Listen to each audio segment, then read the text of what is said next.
Hello, YouTube, and welcome back to Generational Growth Investing. And today I'm going to give a update on the portfolio and go over some kind of more general investing types of things.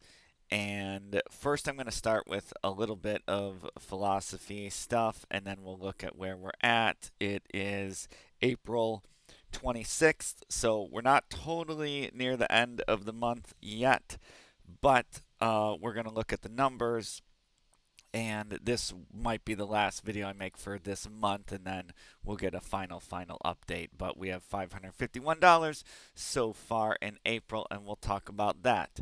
However, so when it comes to investing, and again, as I always say, this is not financial advice. It's just like kind of overall, just general education. I didn't make any of this stuff up, but um, we sometimes want to think about what our investing is doing, and like how much do I need to invest to feel like I could retire, or there's stuff about like what age, if I'm 30, if I'm 35, if I'm 25, how much should I be investing? We can go off of percent of your income, or we can just go off of a number. We're going to take a look at this website that I like a lot, I use a lot. It's you just go into Google and type in compound interest calculator. Compound interest calculator, and it's look for the one from, I'll scroll up here. Maybe I won't. Yeah, look for the one from investing.gov or investor.gov. Is one of the first results if you Google compound interest calculator.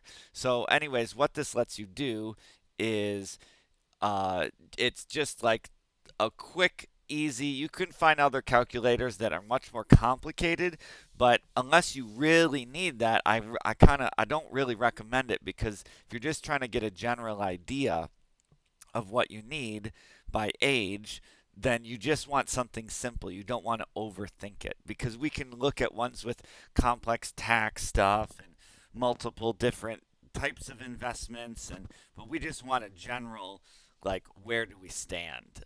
That's what I like this for. So you can put in an initial investment. So let's say we're starting with $10,000. You have that saved up. I mean, maybe you have zero, but we even if you have zero, you can still use this. You can put in zero here. Your monthly contribution. So you can just guess for now, but maybe you say, okay, I know I can scrape together $200 a month.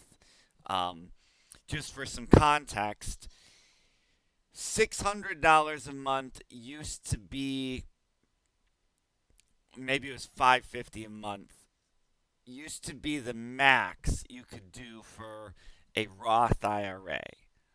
There's reasons that it was maxed, but that used to be a little bit of a benchmark that you could say, okay, if the government is saying this is the max you can contribute per year without getting a penalty, you don't want to go over the max. Look up maximum contribution to Roth IRA. Um, but you can contribute more to other types of IRAs. Just the Roth has had a max, and it was about 550 a month. It has increased, but I thought that that was a good benchmark to say, well, if this is what they're saying is the max, then maybe I should, shoot for that or something. That was 550, so we'll look at that. But let's say you're scraping together, you're saying, okay, I can do $200 a month. Then you put length and time in years, which, like, this doesn't matter that much, because we're going to get a chart down here so you can see different time frames. But let's just do 30 years. Whether you might want to do 40, I don't know. But you can put in the years, and this will give us a chart. So the chart's going to be based on the number. I could put in 50 years here to just see where it goes. Um, this one's probably the harder one for some people. Estimated interest rate. So the interest rate is how you're expecting your investment to grow. I'm going to just put in 10%, and then it gives you variance range, which means it's going to do three charts, and we're just variant one. We'll put a 1 here, so it'll show a chart for 9% interest rate, 10%, and 11%. So this just gives a range around this number, so you can sort of see some averages kind of thing. Um, some people think you should put less here. I think 10% is fine. This should cover your main, like if you're doing main S&P 500 ETFs, I think this is fine. I mean, we're just trying to get a like what I say a quick and dirty overview of like where do I stand? Is $200 a month good enough at 10% compound interest, or should I go to $400 a month? Or some people are contributing $1,000 a month and maybe they're contributing too much, or maybe you want to know if I sell my car and get a cheaper car. Maybe I'm driving an expensive car and I sell it and I can put a lump sum. I can put that in here. So starting with $10,200 a month at a 10% interest rate, compound frequency we want to do monthly, and I'm going to do calculate. So where do we stand at this rate? This says in 30 years you will have $650,000, and I want to retire with $1 million. So that's not the best, but anyways, these are the variances. So the red line is the main one at 10%, and then above, if I can get 11% return in the same time frame, it's saying I'll have $800,000. That's a lot better. But we need to be conservative. It'd be nice if we get 11% return, but we don't know if we can do that over a 30-year time span, right? Um, I think that indications seem to be going that maybe 11% per year will be normal. I feel as though there's indications that could be the case. But this is for your slow and steady over 30 years, $200 a month. So if you're 30, you can do the math. That'll put you at 60 years old.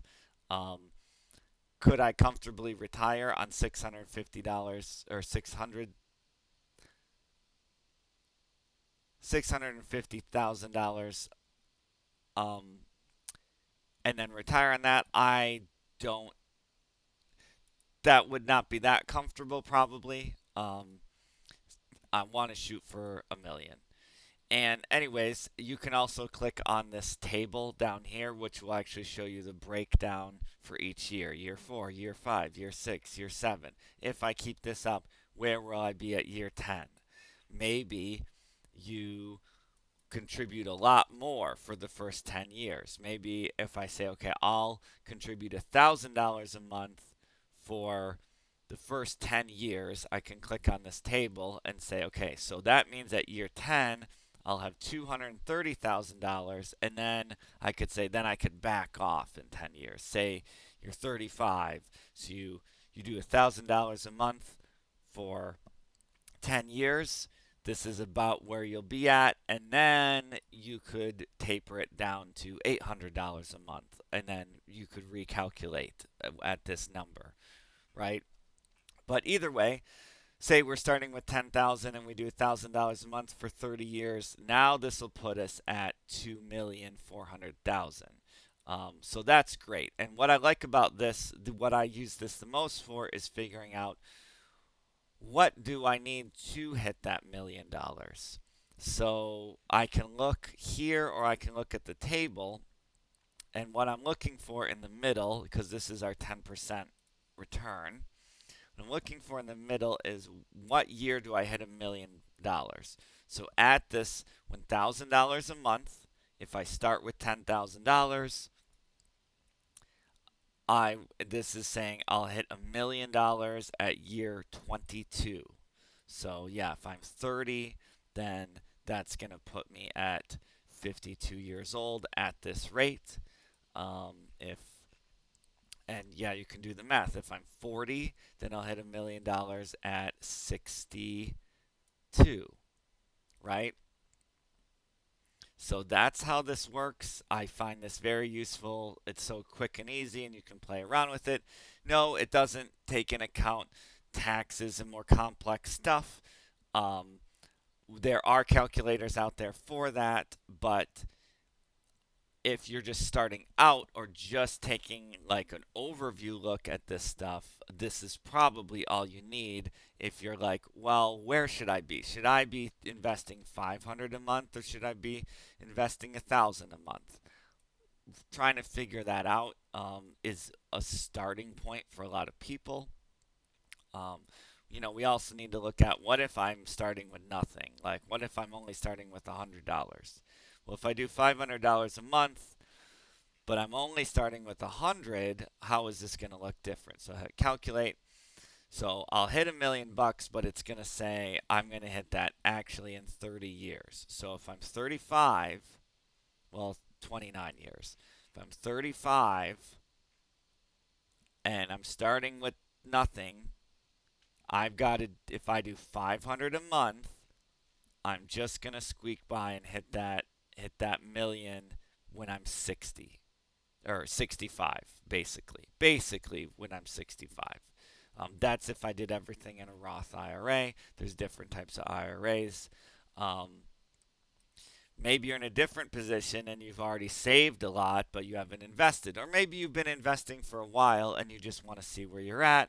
Maybe you have 100 grand already saved up. And we'll do the calculation with $500. In 30 years, it'll be 3 million, which is pretty good. But if I'm starting at 100 grand, um, maybe I want to see, okay, still, how long is it going to take me to hit a million? 19 years. So if I've already saved 100 grand, maybe I'm thinking about selling my house, and I could sell my house for 250K, and I'm gonna like do some downsizing, and I want to see, what's going on with that. If I put all the money from my house into investing instead, and I'm still investing $500 a month, now in 30 years I'm going to have $6 million, which that's super great. I'll have 1 million in 13 years, which maybe I could retire off of. So you can see how easily I can play around with this. Maybe I have 50 grand saved up. Um, and if I calculate this, I'm going to hit 1 million in 24 years or 23 years. And I'm like, man, that seems like a long time. What would it look like to speed this up? And the thing is, a lot of people start late. They don't think about this stuff until it gets harder because time's on your side. So let's double this. Let's do $1,000 a month, but we're still starting with 50 grand. Before we said this is going to be 23 years, but if we bump it up to $1,000 a month, when will I hit that million now? So we shaved off 4 or 5 years.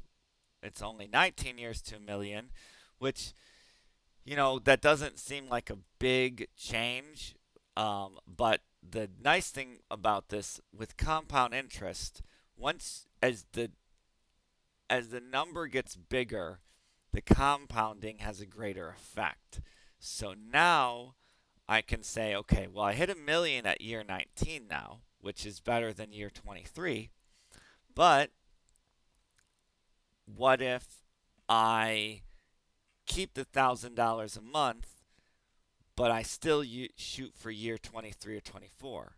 Now I have 1.5 million or 1.7 million. Or now maybe I'm 35 and I do this for all 30 years. Now I have 3 million to retire on, right? So, main thing with this is just the question of how much should I contribute per month?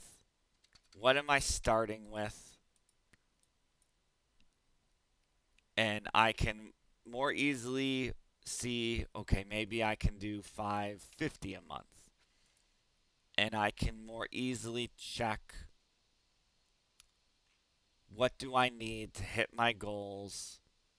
How long is it going to take? Maybe I'm only shooting for $500,000 and I'm going to do something with that in 20 years.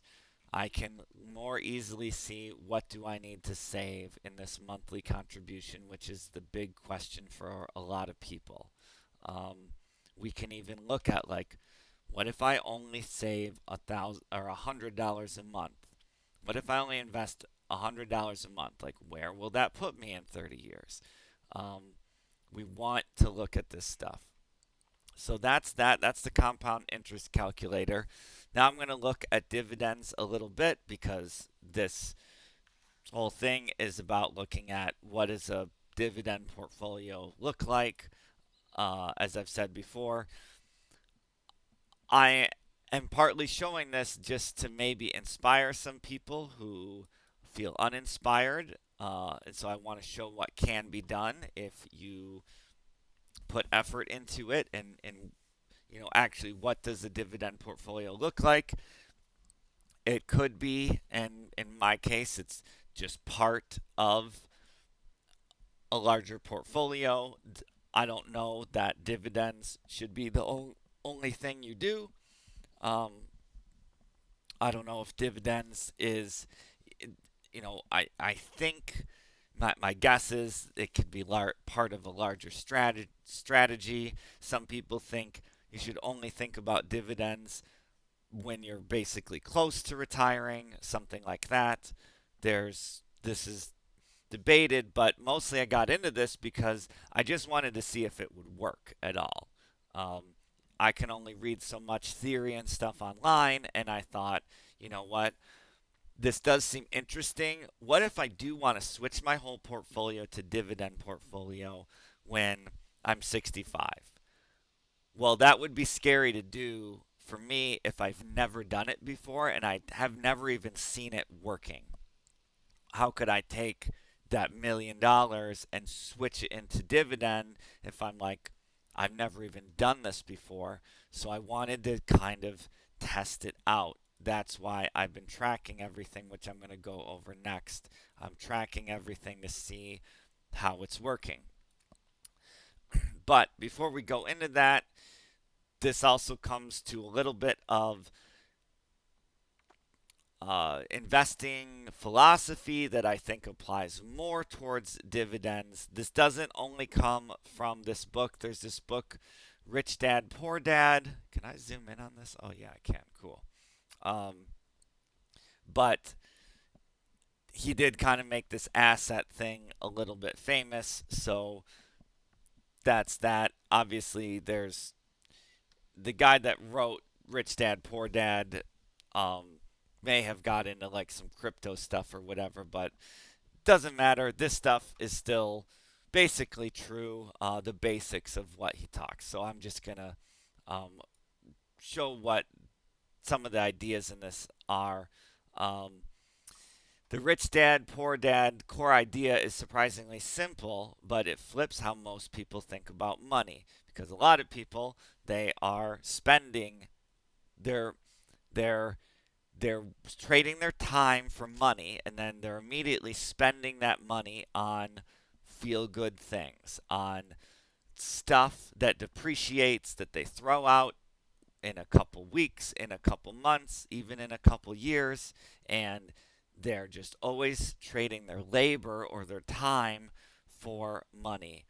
Um, and those everything you spend money on that doesn't return money back to you is a liability. And then versus assets, and assets are things that pay you back. They can be real estate, although that's not necessarily the house that you live in because reasons, but that's all debatable. So, anyways, um, it flips how most people think about money. Assets put money in your pocket, liabilities take money out because you are your own asset by trading your time for money through a job, through labor. Um, but how do people who think about investing primarily, they have usually turned on this switch, the asset mindset. So Kiyosaki argues that wealthy people focus on buying or building assets that generate ongoing income instead of just working for a paycheck. So we do want to increase the paycheck that we're getting to help this process go, but I do not want to buy things that are liabilities. I don't want to buy stuff that is just temporary pleasure, objects, whatever it is that that money's gone and it never comes back. Instead, I want to buy things that make me more money. Um, we have been sold this like side hustle culture thing, which I actually recently saw this great like critique of. Um, Maybe I'll make this video longer and talk about that at the end. But anyways, things that are assets, they generate income. They generate ongoing income instead of just working for a paycheck. You probably will work for a paycheck your whole life, but we need to get this asset snowball going. So, examples of assets: rental real estate. Notice he says rental. This is not, yeah, is the home you live in an asset? Yeah, but it's not actually generating you income. You can't live in your house for 30 years and then at the end of it be like, great, now I can quit my job and I can just live in this house, because it's always going to cost you money. You can't like retire on your house in that way unless you want to sell it and turn it into income, money generating things. Rental real estate is like that, although I think we need to look at all these different things as how hard or easy are they. So rental real estate, businesses that run without your constant involvement. This would be like a side hustle online business. The critique is these are harder than people think. They usually spend a little bit of money up front and then find out that the sales process and everything, it's very hard to get your money back. It's hard to get your money back, and it's a gamble.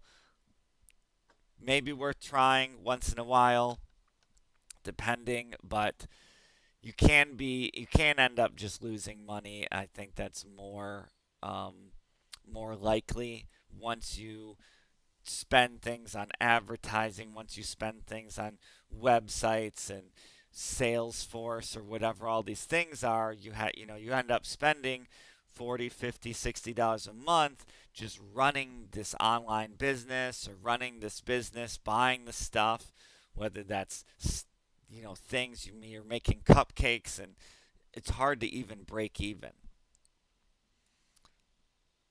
Fun to try, but make sure your business isn't just a glorified hobby.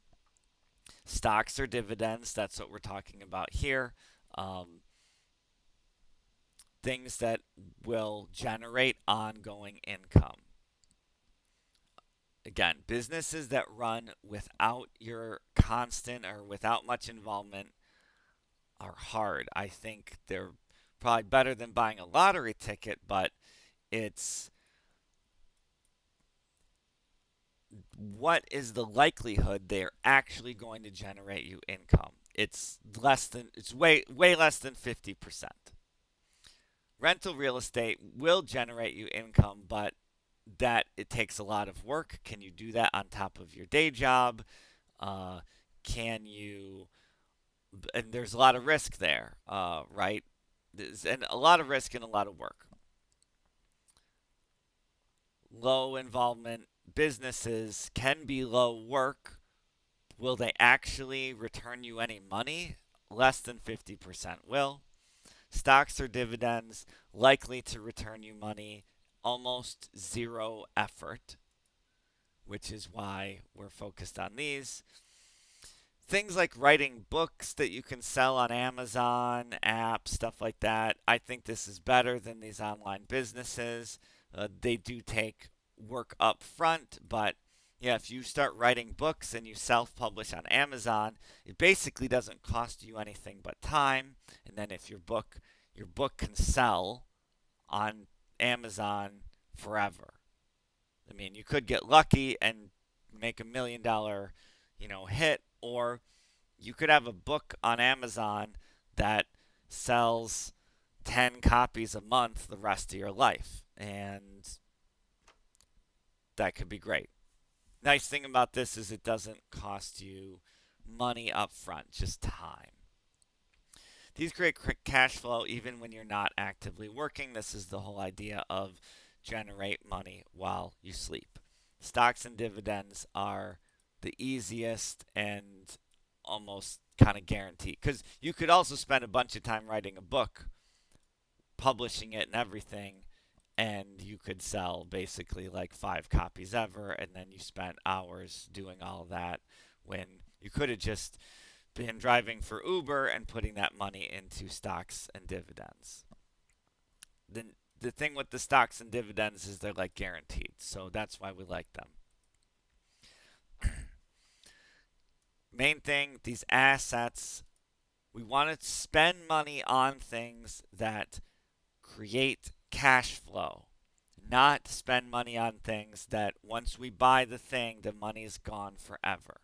Why? Because we want this to happen. We want this chart.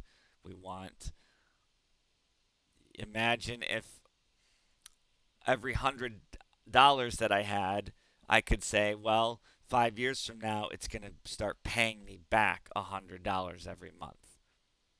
That's what we want. The trap most people fall into, people mistakenly buy things they think are assets but aren't. Expensive homes, they cost you monthly. I mean, we haven't even talked about the property taxes, which is a whole nother problem. Cars, consumer goods. I mean, I don't know a lot of people. Uh, these might be like things like Pokemon cards or something, which, big, big gamble. Even if they're value, or like nice watches. I know a watch person, and I buy a cheap watch. I buy a $20 watch, tends to last me a couple years, and then they kind of break for some reason because they're $20 watches, and then I'll buy another $20 watch. Even if I buy it every 3 years, it's fine. Saw somebody who's like, "You need a nice watch, man. You need like a $400 watch." I'm like, just thinking, why? And yeah, people get into all sorts of things, sneakerheads, whatever, and they might be valuable, but they once you spend that money, you don't get the money back. You could maybe break even. There's very few things you're going to buy and then you're going to sell later and make a profit. Very few things besides stocks. So even if they're valuable, if they drain money, they're liabilities and goes for basically everything consumer goods, cars, houses. Key premise: instead of work, then earn money, then spend it all, you need to incorporate work, earn money, buy assets, aka stocks or dividends, things that generate income. As I buy things that literally are generating the income, it's going to create a snowball effect. I can show you here where eventually I won't have to buy anymore and it's going to be snowballing and just start to cover my own expenses. I'm going to show that in a minute. Over time, the income from assets can cover your expenses. I mean, at this point, think it's I could maybe cover all my groceries for the month if I wanted to. Reduced reliance on job. If I got fired, I could go much longer. If I had bought a bunch of sneakers, I mean, it's not going to help me much, right? This income gives me much more cushion. I could go many months without needing to go get a job because now I have this income from my assets. Um, I have more negotiating power because I need the job less. And this financial independence when you can finally just do whatever you want. Um, Underlying philosophy, it's less about specific investments and more about the mental shift. Because here's the thing, I mean, I've talked about even like all of the holdings that I have, but if you haven't gotten, I mean, I talk about all of them and we're going to do an update, and I'll do another update in a week because this is a little more philosophy video. But if you haven't had the mental shift to stop focusing on income only from your labor only gets you so far. And that's how you end up working when you're 70 and working when you're 80 if you never do this. And the sooner you do it, the better. It's also, you don't want to become like depressed about it and say, oh, it's too late. It's not too late. And dang, the sooner you start it, the better. Stop focusing only on income from labor, which I also think these side hustles are labor. Doing rental real estate is labor. Um, it's the dividends because even stocks you have to sell. Um, Probably should have a mixed portfolio. My Amazon stock has done very well recently, but I need to basically move that into dividend stocks. Otherwise, it's not actually doing anything. So that's that from Rich Dad, Poor Dad. Oh, you can't see that. Yeah, that's that from Rich Dad, Poor Dad, the philosophy. So now I'm going to go over the portfolio right now. Again, this is only part of what might be a more balanced portfolio. I just want to see how does this dividend thing work. So first, just the update. So it is April 26th. If you saw the last video, we were seeing where we were going. We were hoping we'd hit $500 a month, and anyways, we did. And it's not even the end of the month, so there might be a few more dividends that are going to roll in before the very end of the month. We hit $551 this month in dividends. I write all the dividends out here to the right, and I just put them all in from Robinhood. Makes it really easy. And then this is the total here. So far, the total for this year is $1,772. And then let me block my screen real quick, bring up the calculator. I like to do one other thing here. Sometimes I get a little bit more comprehensive on this, but if we had $550 a month this month, well, let's see. Let's divide that by 31 days in a month. So this means we're making $17 a day. How this changes. Oh, by the way, you can see I've been tracking this since I started. We started out just making a humble $9 a month. Feels low, right? But it's not nothing. Then we're making $15 a month. 65. Our first big milestone was $100 a month. If you're making $100 a month divided by 31 days, that's $3 a day that you are making just by holding these dividend stocks. Understand? $3.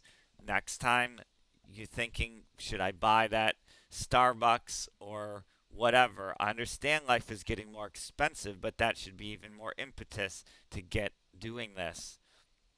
$100 a month, is that covering my phone bill? Things like that. So either way, we're at $550 a month, and so we said that's about $17 a day. Next time I think about getting that Starbucks, which I don't want to do very much, but if I do that once a week or once every 2 weeks, probably, I can say, well, you know what? I'm already making $17 a day just from doing nothing.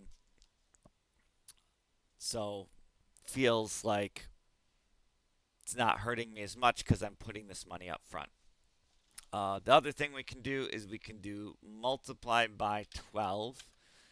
Oops, you can't see that. 550 a month times 12.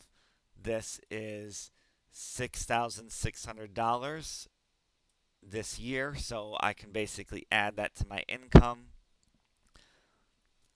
You may need to learn about the difference between an IRA and a Roth IRA, which I'm not going to go into right now because this video is already long. But if it's not in a Roth, this is taxed like income.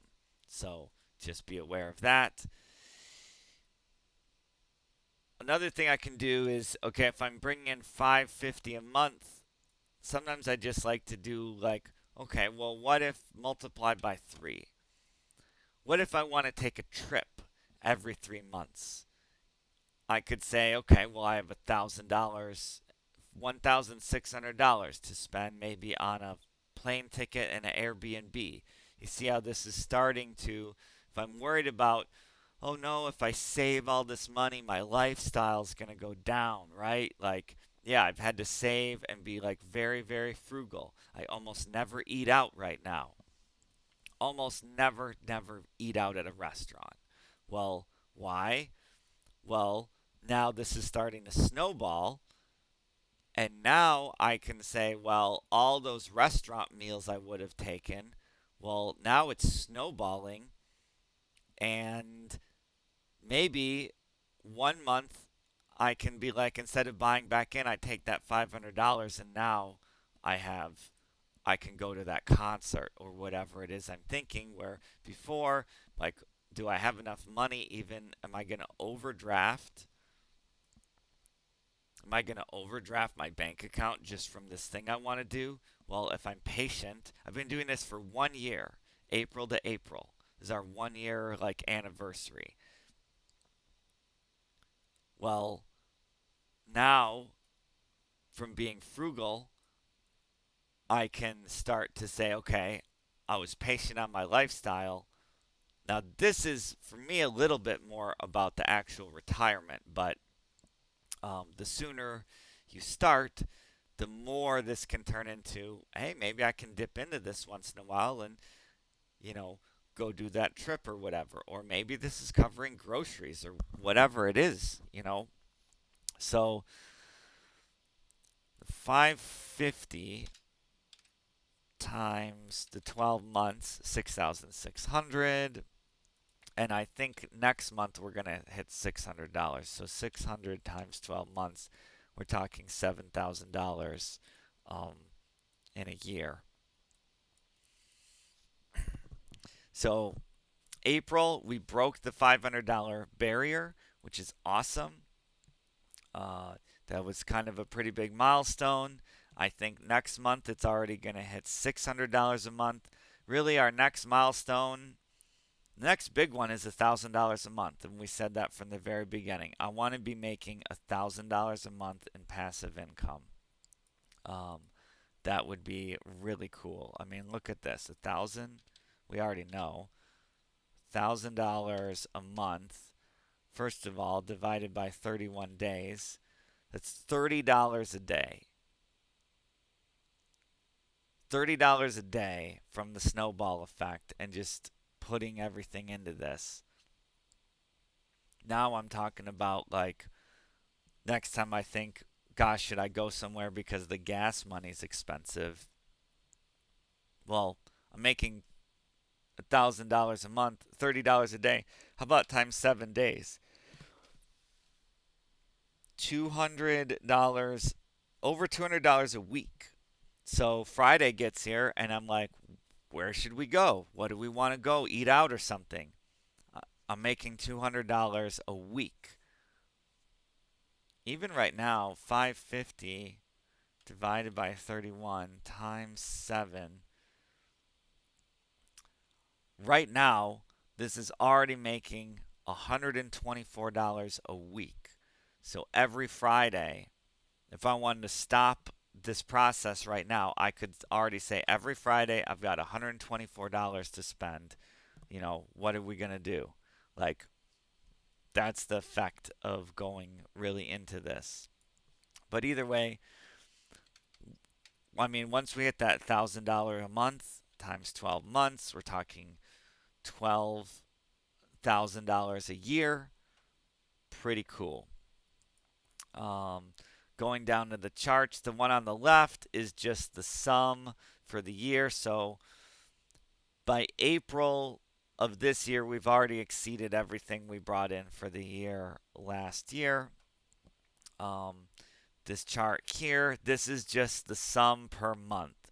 So, we started with the $9 a month, $15 a month, $65 a month.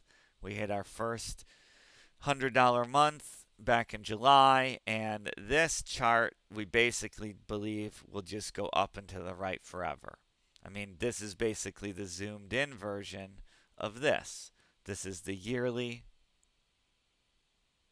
but since I want to kind of see more granularly, we did have like some weird months with October and August because of some stuff I was moving around, but overall, as this chart stretches out over the years, it's just going to be up and to the right forever. This is our monthly dividend haul. Next, these are all the funds that I hold. I didn't update this, but I talked about this last time, and SCHD and SPHD I did drop. Um, so I will update this, but mainly I was up 12% on SCHD. So all of the money that I had in here, I just moved into other funds, which I covered. Basically, it's only a 3.3% return on the dividends, and I was up 12%.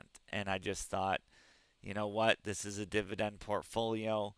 I'll take these gains and spread it out.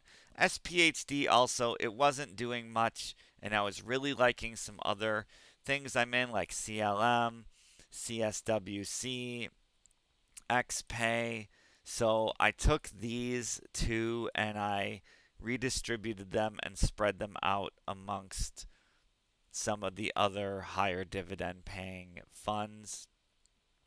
So I didn't update this yet, but that's what I did. I guess I made the portfolio slightly less conservative, but I'm okay with that. SPYT actually is doing better than ever, and this negative return is now like negative 180, which means we brought in like $450 total from it. And if you've watched this channel, you've seen what's going on with SPYT, which is just a riskier position. Basically, it's brought in $621 in dividends. The fluctuation has gone down $215, which means the total like net is 406, and I've been covering that for reasons. These are all the returns from the different funds. Um, their annual dividend return, and actually my weighted average is 11.4%. So going back to this compound interest calculator, a lot of times just to be kind of conservative, I would say, well, just put in what's my estimated interest rate? 10%. But I'm averaging 11% right now. So if I calculate this stuff, I can go into the 11% range to see where I'm at. And let's say I have already saved 200K, or I sell that house for 200K, keep my job, I'm paying 500 a month into this. My 11%, if I calculate, that's $6 million. I don't think I'm going to make $6 million from retire with $6 million from a house or from Pokemon cards or whatever side hustle people are doing. But I do think if I do this dividend strategy that is actually paying me money that I've been tracking, I think this one is the one that's going to get me. Oops, show table. I mean, this is saying $1 million in 13 years. And the crazy thing is, I already did the calculations. With the dividends, once I hit $1 million, I can just stop paying into it completely. And it's going to pay $100K per year uh, with just doing nothing. And since it's basically a 10%, 11% thing, if I hit $2 million, then stop. That's 200K per year. And it just really starts to snowball at these higher numbers if I do 1,000 a month. So this is saying $1 million in 13 years. If I do 1,000 a month and I hit calculate,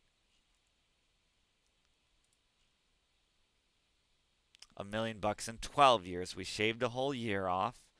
But if we go out all 30 years, that's 8 million. I hit 6 million at 28 years. 20 years, 2.6 million. That seems pretty good to me. Seems pretty good to me. Do one more calculation here. But think about, we want to think about assets versus liabilities. Year 12, I'm almost at $1 million at year 11. Very, very close. I can try to see what do I have to invest to hit $1 million in 10 years. And that's probably it. Year 11.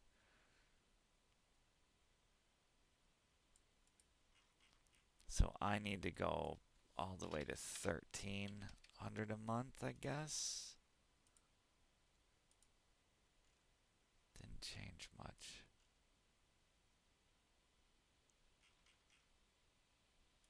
What do I have to do? 14? If I want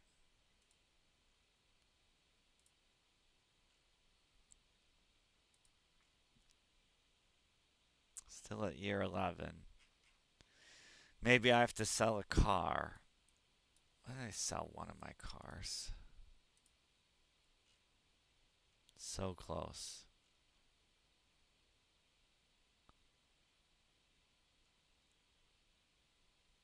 The compounding is what really gets the big numbers like moving fast. I mean, we're talking $600,000 a year at year 26 on this plan, which is pretty good. I don't think I'm going to make that much from just buying and sitting in a house. But, anyways, hopefully, thinking about this asset stuff that pays you while you're sleeping, the asset mindset, that's what we want to get this snowball at least. To at least get the snowball started. And once you see these, once started seeing these payments come in, and I'm starting to see, wow, if I keep this up, I'll make $100 a month while I sleep. I'll make $200 a month while I sleep. And I start to see that. That starts to get the wheels going. And $200 a month. Well, I'm actually making an extra $2,000 a year. That's when it gets sustainable.